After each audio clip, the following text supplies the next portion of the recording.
Hola, ¿qué tal? Mi nombre es Ignacio Jubilla y les damos la bienvenida hoy desde la Casa Rosada, la Casa de Gobierno de la República Argentina, porque tenemos esta entrevista ni más ni menos que con el presidente de la Nación, con Alberto Fernández. Presidente, gracias por recibirnos. Sí, un día particular hemos logrado un acuerdo con el Fondo Monetario Internacional. Esa fue una deuda muy grande que tomó la Argentina allá en el año 2018 y que definitivamente condicionaba mucho nuestro futuro y nuestro desarrollo. Por lo cual este acuerdo me parece que es un paso muy importante para seguir pensando el futuro de la Argentina. Bueno, la postura de la Argentina siempre fue muy crítica con ese préstamo que se otorgó al gobierno de Macri. ¿Se quedó conforme con la negociación con el fondo? ¿Cree que se plasmó esa autocrítica en las negociaciones? El fondo tiene que hacer una crítica mucho más profunda, no solamente a lo que ocurrió específicamente en Argentina, sino a lo que ha sido su política permanente en las últimas décadas. O sea, ha llevado planes a países que terminaron conmoviendo y conmocionando a sociedades enteras. La Argentina lo ha vivido una y otra vez. La crisis del 2001, que es la crisis que después desemboca en el default, fue parte de esas políticas que el Fondo Monetario imponía.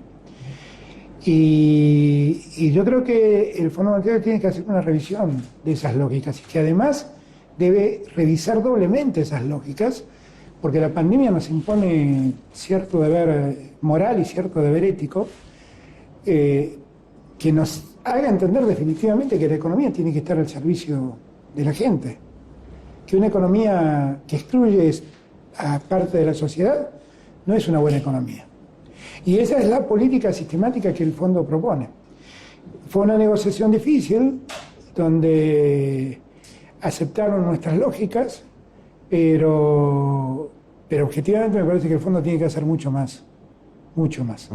Y que la verdad no basta a mí me parece que no basta con la crítica que hizo sobre cómo concedió el crédito a la Argentina ya en el 2018, porque es un crédito que no tiene ninguna racionalidad técnica, aún pensado desde los consensos de Washington, no tiene ninguna racionalidad técnica. ¿Algo de esto se plasmó en el acuerdo? Usted dijo que es el mejor acuerdo posible, lo ratificó también el ministro Guzmán. Estar endeudado con el Fondo Monetario Internacional no es bueno. Y por lo tanto lo que uno tiene que hacer frente a esa situación es buscar cómo pagar sin que eso se convierta en sacrificio desmedido de la gente o de un pueblo. Y yo creo que eso lo hemos conseguido. Y yo confío que la Argentina entre en un proceso de crecimiento que nos permita sobrellevar esta deuda con más tranquilidad. Yo estoy conforme, sabiendo que no estoy conforme con que la Argentina tenga una deuda con el Fondo Monetario. Bueno, se decía que no había un acuerdo bueno, en definitiva, ¿no? Por eso, porque lo malo, lo nocivo es precisamente el estar endeudado con el Fondo Monetario. Eso es lo más nocivo. ¿Cuándo se va a enviar este acuerdo ya al Congreso? ¿Y qué espera? Bueno, primero tiene que tratarlo, hay que terminar de cerrarlo, escribirlo, tiene que aprobarlo el directorio del fondo y recién ahí podemos mandarlo a consideración del Congreso. No, yo espero que el Congreso lo entienda, creo que es el mejor acuerdo posible que podíamos tener y que nos sacaba a nosotros de esta agonía de que cada vez que había un vencimiento no saber cómo íbamos a llegar en ese momento. Nos saca ese problema, nos permite vislumbrar un horizonte de proyección mejor y lamentablemente es algo que, insisto, no hemos generado nosotros, lo hemos recibido. Esto era de Irak la culpa que le cabe a los que hicieron lo que hicieron. ¿Espera un cambio de actitud de la oposición? Bueno, yo creo que ellos que tienen una cuota de responsabilidad tan importante como la del fondo en la toma de este crédito, espero que asuman que estamos tratando de resolver el problema que en su momento crearon. ¿Qué va a pasar con ese plan plurianual que había? El plan plurianual refleja exactamente lo que el acuerdo con el fondo dice. Es eso básicamente. Y allí lo que nosotros garantizamos es que la Argentina no tenga reducción en la inversión social, que no tenga reducción en la inversión en obra pública, que para nosotros es un motor importante para mover la economía después de tanto estancamiento. Y confiamos en que podamos ir resolviendo el problema inflacionario, que para nosotros es un problema muy serio y que directamente afecta el bolsillo de los que trabajan. Está bien, si le pregunto por la inflación no me va a insultar como Joe Biden, ¿no? No, Estamos grabando todo. No. Precisamente, ¿qué impacto puede tener el acuerdo en la inflación? ¿Qué perspectiva No, tiene? la solución de la inflación está en manos nuestras, no está en manos del acuerdo. Y lo que necesitamos es que los empresarios tengan claridad en que si entramos en este rumbo con un horizonte de proyección más claro, ellos tienen que hacer su aporte de dar estabilidad. Ha habido en estos años mucho de especulación por parte de los empresarios y muchos han tenido ganancias cuantiosas a costa de una demanda creciente, ¿no? En un modelo capitalista la demanda es muy importante. Sin demanda el capitalismo no existe. Lo que no puede convertirse es en algo dañino para el capitalismo, porque no puede ser que alguien aproveche esa mayor demanda para aumentar los precios y tener mayores ganancias. Eso hay que trabajarlo con los empresarios. La Argentina ha vivido en las últimas décadas un proceso de concentración muy grande de la economía y lo que tenemos que intentar es, ordenar eso. Parar un poco con la avaricia empresaria. Presidente, hay algo a lo que los argentinos estamos acostumbrados, que es esto de los diferentes tipos de dólar, la brecha cambiaria, el dólar que es noticia todos los días, a pesar de que no tenemos una economía dolarizada. ¿Qué va a pasar con eso? ¿Qué esperan? Eso es un camino de muy largo plazo. Tiene que ver con una lógica argentina, que lo que hace es pensar ciertas operaciones en dólares y confiar en el dólar como una moneda dura, porque el peso sufre, como consecuencia de la inflación y de otras cosas, sufre procesos que generan mucha incertidumbre en quien los tiene. La cabeza dolarizada de los argentinos tiene que ver con vivir con una moneda que ha sufrido 1 y 1000 veces procesos devaluatorios. Y lo que hay que hacer es terminar con esos procesos y tratar de generar una moneda dura y que la gente crea más en el peso que en el dólar. Ese es un aprendizaje, no es una cosa que se resuelve por un decreto o por una ley, es un aprendizaje social. Presidente, lo llevo a la región ahora, un poco con el triunfo de Gabriel Boric en Chile, Xiomara Castro en Honduras y muy probablemente Lula como próximo presidente de Brasil. ¿Está habiendo un cambio nuevamente en la región? Puede ser, eso se está manifestando. Chile ha vivido un proceso singular, porque es como que llegó a un punto de saturación de ciertas reglas de funcionamiento que tenía Chile y se desató ahí un proceso de cambio muy, muy llamativo que desencadenó en esta elección que favoreció a Boric, que es alguien muy joven y que genera mucha expectativa en la región. Me parece a mí que hay que ver qué es lo que pasa con Lula en Brasil. Lula es definitivamente un líder regional muy importante. Tengo por él un cariño personal y una amistad grande. Y me parece que hay que ver cómo se desenvuelve el proceso en Brasil y ver cómo todo esto termina. Igual yo todo lo que siento es que yo no me animaría a decir que hay un proceso regional de cambio, porque uno habla de Boric, pero uno puede hablar de Ecuador. Uh-huh. Y uno puede verlo a Pedro Castillo, que parecía mucho más radicalizado y termina en posiciones más moderadas. Por lo tanto, yo en eso soy cuidadoso. Me parece que los pueblos eligen cada uno en la coyuntura lo que ellos creen mejor. ¿Qué espera de la gira por Moscú y por China? Bueno, Rusia ha tenido un papel central en lo que fue la pandemia en la Argentina a través de ese contrato para la compra de Sputnik V. ¿Cómo abordar el tema con el presidente Putin? A ver, para mí va a ser un gusto conocerlo al presidente, porque hemos podido charlar por teléfono un par de veces, alguna vez por Zoom, pero nunca pude verlo cara a cara, con lo cual va a ser para mí una gran alegría. Argentina y Rusia tienen un vínculo de muchos años,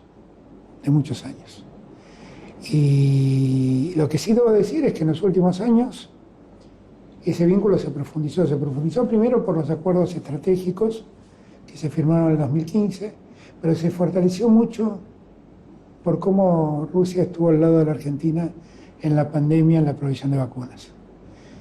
Y yo sé que el pueblo argentino le está inmensamente agradecido al pueblo de Rusia y al gobierno de Rusia, que definitivamente nos ayudó cuando pocos nos ayudaban. Que la Argentina haya quedado entre los países que más avanzó en la vacunación cuando las vacunas faltaban en muchos lugares del país, tiene mucho que ver con el apoyo que Rusia nos dio. De una vacuna además de gran calidad, porque es una vacuna que ha servido y mucho. Cuando se hizo la reunión del G20, le reclamé a todos los líderes europeos la falta de aprobación de la vacuna Sputnik.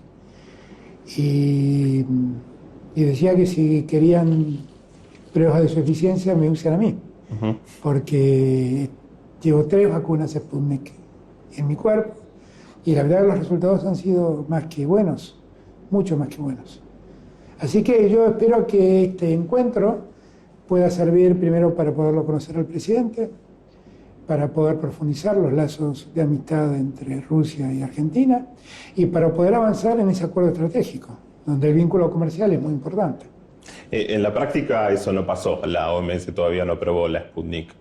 También se lo reclamé al director general de la Organización Mundial de la Salud.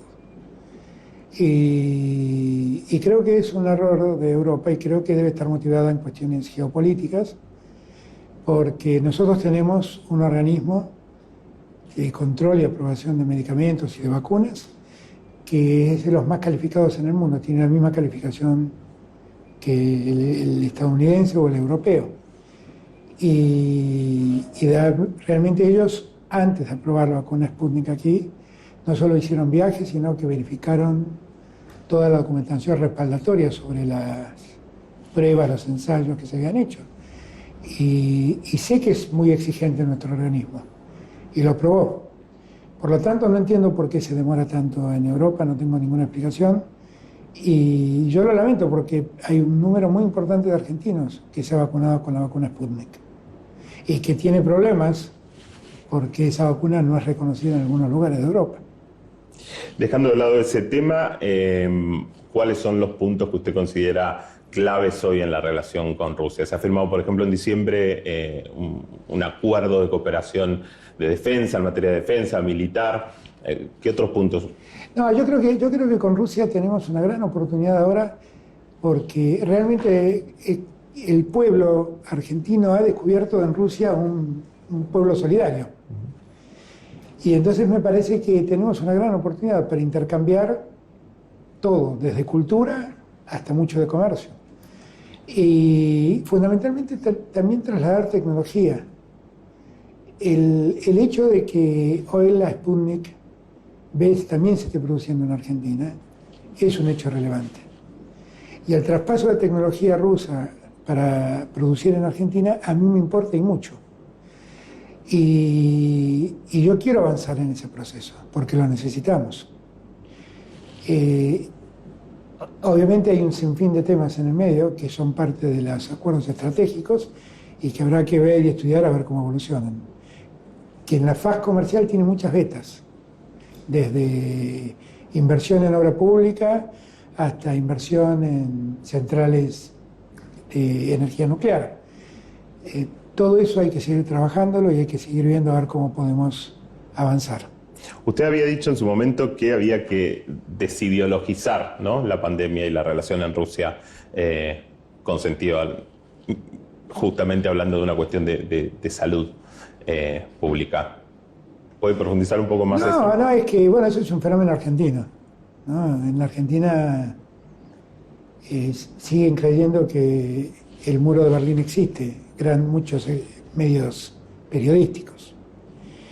Y muchos interpretaron que comprarle vacunas a Rusia era ser parte de un mundo totalitario, comunista, no sé, pónganle la terminología que quieran. Y la verdad es que yo no comparto esas lógicas. Rusia tiene el gobierno que los rusos eligieron y nada tengo que opinar al respecto. Y tengo que tratar de llevarme bien con ese gobierno y con otras características ideológicas. Y creo que hubo una acción mediática muy fuerte para poner detrás del contenido de la vacuna una carga ideológica que no tiene. Las vacunas son vacunas. Se producen en Rusia, se producen en Estados Unidos, se producen en China, se producen en India. Nunca preguntamos de dónde vienen las vacunas. Son vacunas. Nos ayudan a preservar nuestra salud, simplemente. Pero bueno, así es lamentablemente parte de la prensa argentina y son esos los tipos, los temas que muchas veces proponen o promueven en la opinión pública. Presidente, bueno, nos están pidiendo que terminemos, sabemos que está en un día muy especial y muy ocupado. Quería simplemente una reflexión sobre los 40 años que se cumplen de la Guerra de Malvinas próximamente. Para nosotros es un año especial, es un año de conmemoración. Malvinas es una parte del territorio argentino robado por el imperialismo británico. Y nosotros seguimos pidiendo que eso no siga ocurriendo. En aquel momento, hace 40 años, un gobierno dictatorial avanzó con una guerra que se llevó a la vida de muchos soldados valientes argentinos, jóvenes, nuestros héroes. Muchos otros volvieron y dejaron todo su esfuerzo allí. Y nosotros lo que elegimos es seguir reclamando Malvinas por la vía diplomática y terminar con cualquier forma de colonialismo en el tiempo en el que vivimos. No cabe ninguna duda que las Islas Malvinas son parte integrante del territorio argentino y por lo tanto debemos insistir en nuestra soberanía sobre ellas. Presidente, muchas gracias. Ha sido muy amable. Muchas gracias. Era el presidente de la República Argentina, Alberto Fernández. Siempre es bueno escuchar las palabras de un mandatario. Nosotros nos reencontramos en otra entrevista. Hasta luego.